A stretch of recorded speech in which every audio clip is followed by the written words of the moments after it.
That year, I had always done courses in various schools. Every year, I spent at least a week. Usually it's 2 weeks, 3 weeks in school. That's taking me to Harvard, to Columbia, Oxford, Cambridge. I've been to all of them. That year I was going to Kellogg Graduate School to do a program that was for 6 weeks. So in June that year, I went to Kellogg.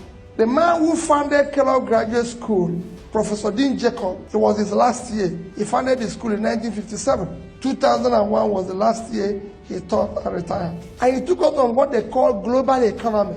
After 1 month of being in this class, this man never mentioned anything about Africa. A day before he concluded the lecture, the hall was full of top business leaders. A day before that final day, when he finished, I raised my hand and said, "You never said anything about Africa." He said, "You want to know about Africa?" I said, "Yes. I paid $40,000 for this course." And nothing was mentioned about the continent I came. He said, "I'll tell you about Africa tomorrow." The next day, which was his last day, he finished and said, "You want to know about Africa? It's important I tell you this story." I said, "Yes." He said, "There's nothing called African economy." He said, "Nobody plans with Africa." You can imagine how I feel. He turned to me and said, "Peter, can you give me 10, 20-year plan of your country?" The hall was full. I was courageous enough. I said, "Yes." Even when I know there was not even tomorrow. Next one for 1 month. I said, "Yes." He said that if you have America, they have 10-year plan, 20-year plan, 30-year plan. You don't see it in African countries. I said it's in my country. When I know it wasn't there. See, have I ever seen any car manufacturer talking about African specification?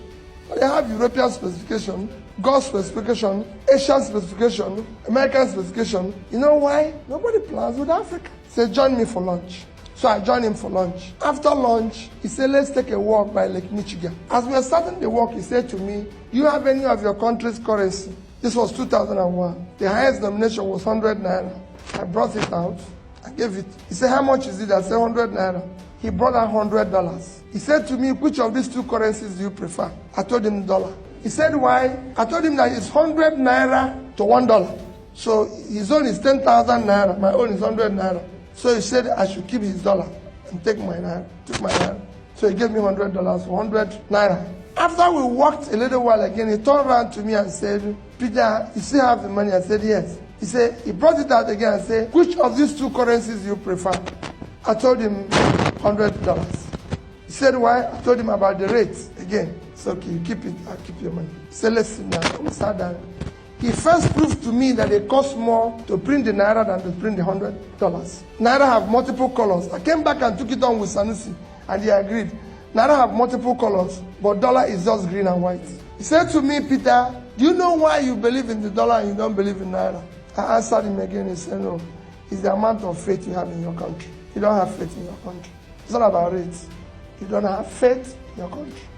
Economy is driven by faith, nothing else. Anybody who tells I've been teaching this for several years now is faith, it's hope. That is what those plans I'm talking to is all about. 10 years, 20 years, it's hope. Nobody's sure what is going to happen in 10 years, but countries do give their people hope. But there's a sense of hopelessness in your place. That's why you prefer this currency." I've sat on various boards and various committees and everything.